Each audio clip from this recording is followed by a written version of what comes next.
السلام عليكم ورحمة الله وبركاته. بعد حمد الله والصلاة والسلام على من لا نبي بعده، ثم أما بعد. طبعا يعني فعلا اللي يعيش يا ما يشوف، اللي يعيش فعلا يا ما يشوف.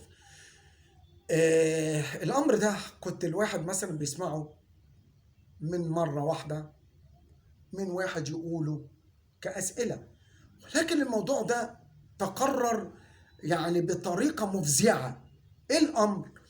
الامر اللي الام او الاخت تكون كبيرة، تأمر، هنقول الام او الاخت، تأمر الزوج بعدم معاشرة مراته في منهم مرة في الاسبوع، مرة في الاسبوعين، بل مرة في الشهر. تخيل، يترك زوجته وعدم المعاشرة وعدم واجباته نحو زوجته خوفا من غضب امه او اخته. طب التانيين ليه؟ علشان ما تهلكش، علشان انت لو انت هذا الشيء بانك تجامع مراتك كتير هتهلك ومش عارف هتصاب بايه وتعمل ايه وتسوي ايه وكلام من ده.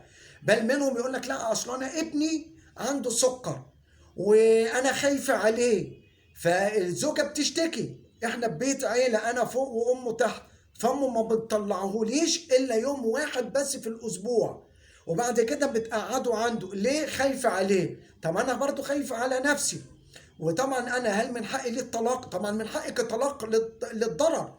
لو كان هذه الصورة فمن حقك الطلاق طبعا للضرر، ماشي. ولكن هذه الام اللي هي تقول ابني عنده سكر مش عارف ايه، يذهب هذا الابن للطبيب، طبيب هو اللي يقول له، مش انت اللي تقوليه، والاخت دوت. ولكن المسألة الثانية، في رجولة هؤلاء، كي الام او الاخت تمنع اخوها او تمنع ابنها بانه يقوم بالواجبات الزوجيه او ينام مع زوجته في شقتها، بتمنعه. هل هذا الكلام لا هل هذا الكلام يليق؟ ولكن هذا الواقع حدث بالفعل ويحدث، وهذا الكلام سمعناه كثير جدا. الإجابة أنه لا يجوز، وإذا كان الرجل به ما به من مرض يذهب إلى الطبيب، والطبيب هو اللي يقول، مش الأم ولا الأخت هي اللي تقول. اتقوا الله، اتقوا الله في هذا الكلام كي لا تفسدوا العلاقات الزوجية وكي لا يكثر الطلاق، وفي النهاية لا يسعنا إلا أن نقول السلام عليكم ورحمة الله وبركاته.